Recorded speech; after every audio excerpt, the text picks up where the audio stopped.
And I think if you just literally stop for 30 seconds and look at your bosses that you've had in the past, there are certain bosses that just brought the best out of you, and certain bosses that your hair was falling out when you went to work every day.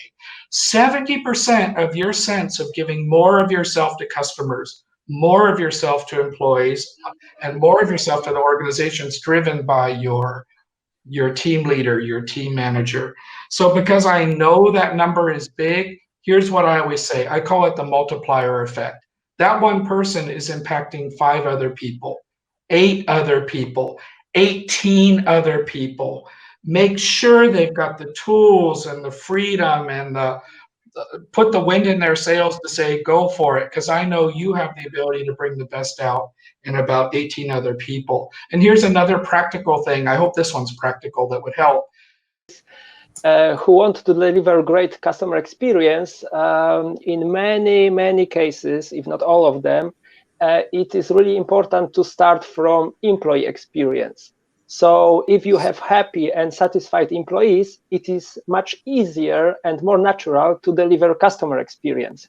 So usually, in some cases, the whole customer experience transformation starts at the level earlier, and you start with your employees.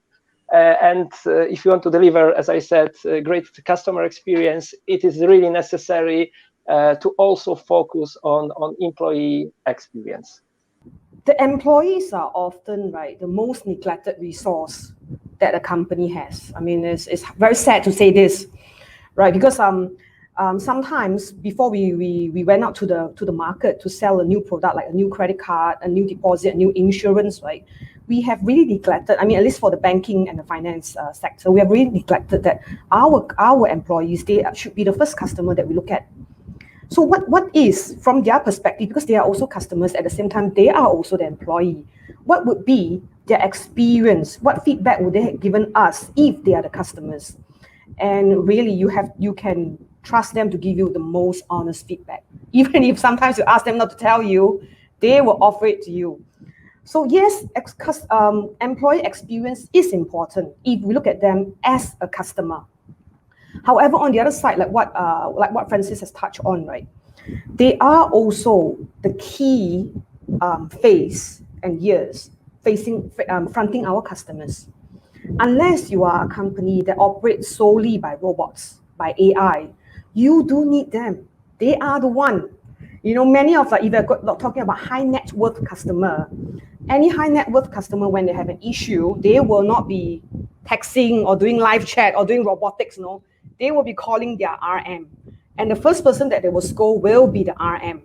So that's where the human touch is still needed, especially if you are driving a very segment-specific kind of strategy for your customer experience. Certain segment, you need human touch. We are discussing about customer experience. It's about loyalty. And if your employees are not loyal to you, then which experience can they deliver to the customer? And therefore, I fully agree with you.